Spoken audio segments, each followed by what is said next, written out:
All right, welcome back to the deep dive. Today, we're diving into some seriously thought-provoking stuff, like the kind of ideas that make you question everything. Oh yeah, we're talking thought experiments. Mm? The ones that can either make you feel super optimistic or really creeped out. Exactly. You know, those scenarios, they seem kind of far-fetched, but they really make you think, what if? You know? Absolutely. And these thought experiments, they force us to confront some pretty big questions about how we make choices when we just don't know what the future holds. Yeah, and maybe even tap into some of our deepest fears and desires, the things that make us human. Right, exactly. It's like looking into a mirror, but the reflection is all these weird possibilities. Totally. So today we've got two biggies on the docket, two of the most famous and maybe infamous thought experiments out there. It's a classic versus modern showdown. In this corner, hailing from the 17th century, we have Pascal's wager. And in the other corner, straight out of the internet age, we have Roko's Basilisk. Yeah, Pascal's wager, it goes way back. It's all about the big question of, does God exist? And the even bigger question of, what happens if I'm wrong? Eternity is a long time to be wrong. Yeah, tell me about it. And then we have Roko's Basilisk. Oh boy, Roko's Basilisk. This one popped up online around 2010, a user named Roko on a blog called Less Wrong. It basically asks, what if a superintelligent AI from the future could punish us for not helping it come into existence? Now that's a chilling thought. So in this deep dive, we are going to unpack both of these, compare and contrast them. We'll look at how they work, what their main arguments are, and why they freak people out so much. Yeah, or intrigue them. Or intrigue them. Sometimes both, right? So think of this as your crash course in mind-blowing thought experiment. Yeah, we are going to break it down without getting too bogged down in all the philosophical jargon. Right, we'll keep it real. So let's start with the OG, Pascal's wager. The OG, love it. This guy, Blaise Pascal, he was a 17th century philosopher and mathematician. And in his book, Pensées, he laid out this really practical argument about belief in God. And he started with the observation that we can't definitively prove or disprove God's existence through reason alone. We're kind of stuck in this limbo of uncertainty. All right, but we still have to live our lives, We still have to make choices as if one of these possibilities is true. Like, do I act as if God exists or do I not? Exactly. And that's where the wager part comes in. Pascal essentially laid out the options and their potential consequences in this sort of mental matrix. Like a cosmic pros and cons list. Exactly. Yeah. So option one, you wager that God does exist. If you're right, the payoff is huge, infinite even, because you get eternal happiness, heaven, paradise, all that good stuff. Jackpot. Right. But if you're wrong, well, the loss is finite. Maybe you missed out on some earthly pleasures because you were following certain religious rules, but it's not the end of the world, literally. Okay, so pretty good odds so far. Right. Now, option two, you wager that God doesn't exist. If you're right, you get those finite games, you get to enjoy all those earthly pleasures without restriction. Sounds good to me. Right. But here's the kicker. If you're wrong, Uh-oh. you face infinite loss, eternal damnation, fire and brimstone, the whole shebang. Yikes. Yeah, not so fun. So Pascal basically argued that when you look at those potential outcomes, infinite gain versus finite loss, infinite loss versus finite gain, the rational choice is pretty clear. Wager on God. Because even if the probability of God existing is tiny, that infinite reward outweighs any finite costs. Exactly. It's like a high-stakes cosmic lottery where the potential winnings are just mind-boggling. Interesting way to put it. Now, Pascal knew that not everyone can just force themselves to believe something. So for those folks, he actually recommended acting as if they believed. Take it till you make it. Sort of. The idea was that if you participate in religious practices, you might eventually develop genuine faith and even tame those passions that he thought were hindering belief. Like going through the motions could actually lead to true belief. That was the hope. But as with any big idea, Pascal's wager has had its fair share of critics over the years. Oh, I bet. It sounds kind of manipulative, doesn't it? Like believe or else. Yeah, some people see it that way.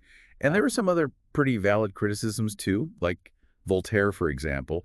He wasn't buying it. He basically said that the wager doesn't actually prove God exists. It just shows you want it to be true, which isn't the same thing. Right. Wishing really hard doesn't make something real. Exactly. Yeah. Voltaire called it indecent and childish. Pretty harsh words. Yeah. Another issue is, what about all the different religions and gods out there? Pascal's wager seems to assume that the Christian God is the one to bet on. But why that one?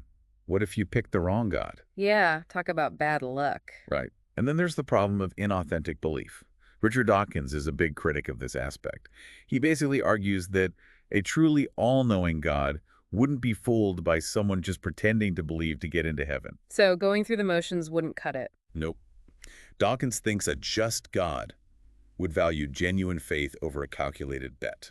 Interesting point. So even if Pascal's wager isn't perfect, it does make you think about risk and reward on a huge scale. It definitely does. And that kind of thinking, weighing potential outcomes even when the probabilities are uncertain, that's relevant to all sorts of decisions we make today, even secular ones. Okay, like what? Well, think about insurance. You pay a small amount regularly to protect yourself against a big potential loss, like a fire or an accident, even though you don't know if it'll ever happen. Oh, yeah. It's Well, like a bet on the future. It is. And Warren Buffett, the famous investor, he's even compared climate change to Pascal's wager.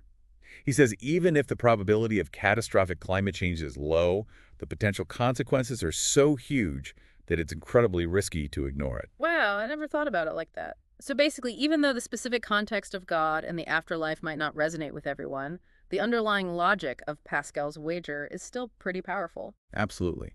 And it speaks to some deep-seated human tendencies. We all want good things and we want to avoid bad things. It plays on our fear of the unknown and particularly the idea of infinity, both in terms of potential reward and potential punishment. And it highlights this fundamental reality that we live with uncertainty. We're always making decisions with incomplete information, weighing those potential risks and rewards. And Pascal's wager just puts all of that on this huge existential stage. Totally. It's like holding up a magnifying glass to the human condition. So let's fast forward a few centuries to something a little bit more, well, modern. Let's talk about Roko's Basilisk. This one gets pretty weird. Oh yeah, this one is a real head scratcher. Okay, so for anyone who hasn't heard of Roko's Basilisk, it came from this online community called Less Wrong. A lot of the folks there are into rational thinking and AI, artificial intelligence. Yeah, thinking about how to create AI that's beneficial and safe for humanity. Exactly. But Roko's Basilisk, it takes things in a pretty dark direction. It basically asks, what if a super intelligent AI from the future could punish people who knew about its potential existence but didn't help bring it about? Yeah, like if you knew this AI was coming and you sat on your hands, you could be in some serious trouble, even though you had no idea how to actually create it.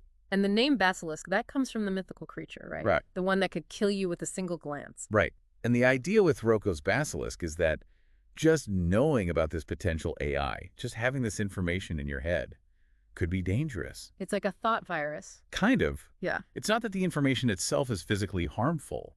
It's the potential future consequences of knowing it. So the idea is that this super intelligent AI, once it exists, might decide to look back at everyone who knew about its potential and punish those who didn't contribute to its creation. Yeah.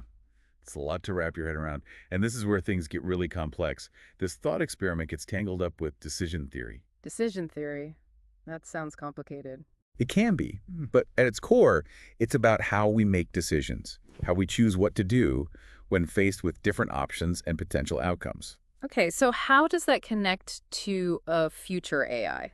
So there's this classic thought experiment called the prisoner's dilemma. Have you heard of that one? I think so. It's something about two prisoners and a choice to cooperate or betray each other. Exactly. It's a game theory scenario where two people are arrested and they each have a choice. They can cooperate and stay silent, or they can betray the other and confess. And the best outcome is for both of them to cooperate and stay silent. Right. But the thing is, each prisoner is better off betraying the other no matter what the other prisoner does. So if they both act in their own self-interest, they both end up betraying each other and getting a worse outcome than if they'd cooperated. That's kind of messed up. It is. It shows that sometimes doing what seems rational for an individual can lead to a worse overall outcome. So how does this relate to Roko's Basilisk? Okay, so there are some alternative decision theories out there, besides the standard causal decision theory. These are things like timeless decision theory and updateless decision theory.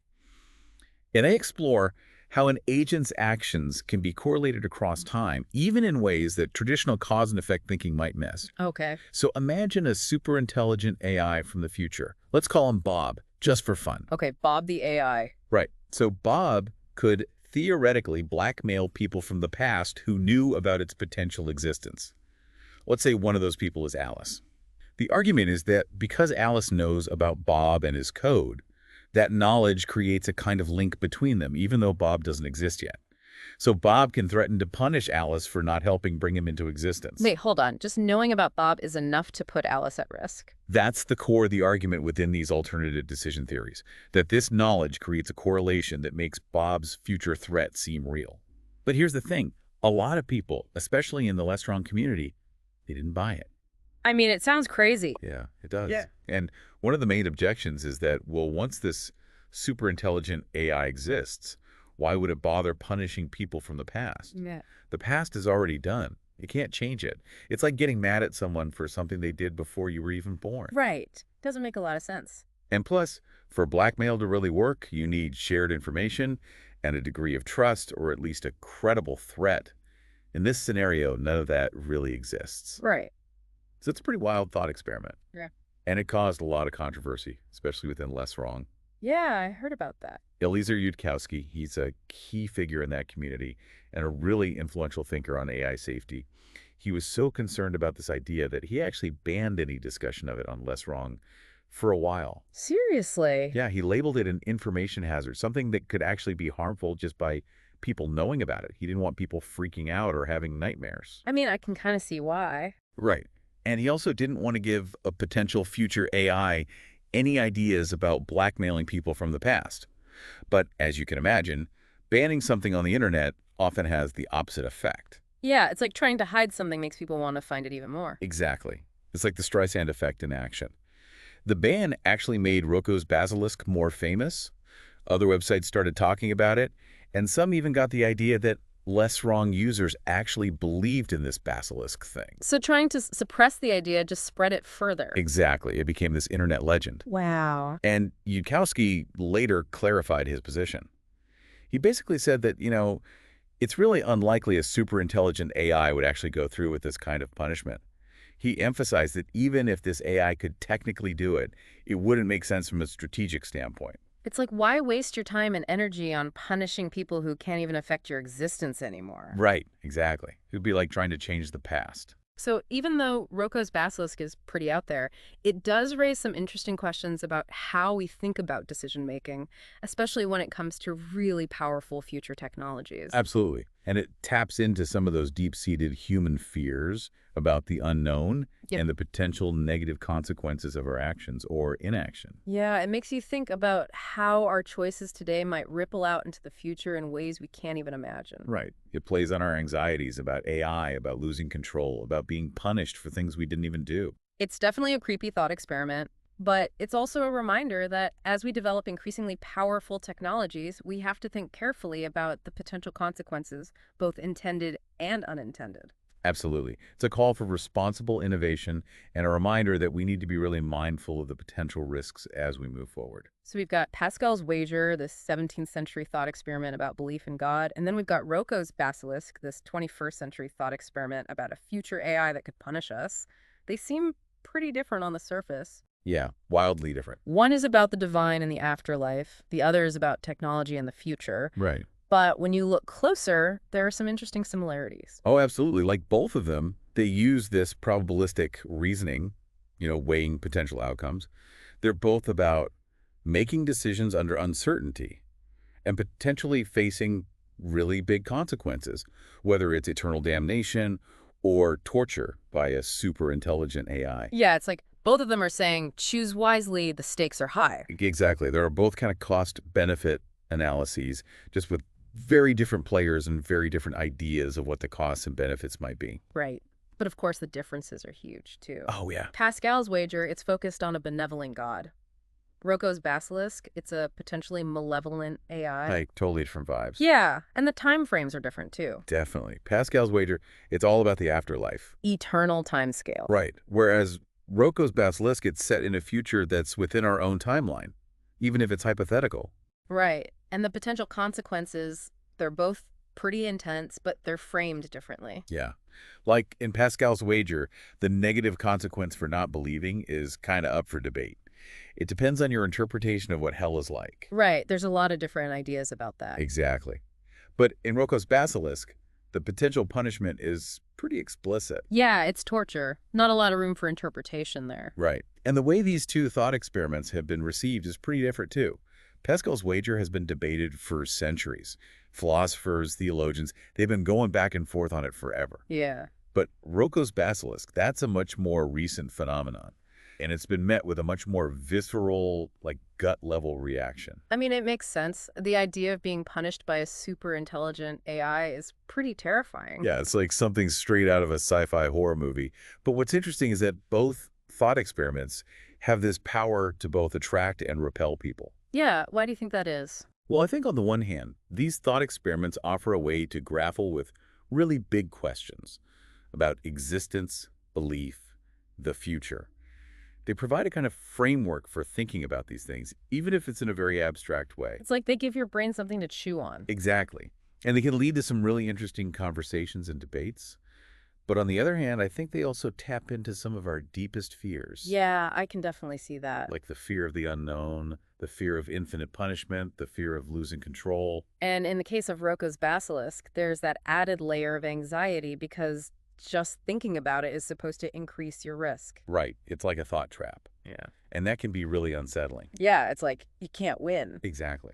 So I think ultimately our reaction to these thought experiments, whether we're drawn to them or scared of them, it says a lot about how we see the world and our place in it. It shows how we approach those big existential questions and how we think about potential future risks.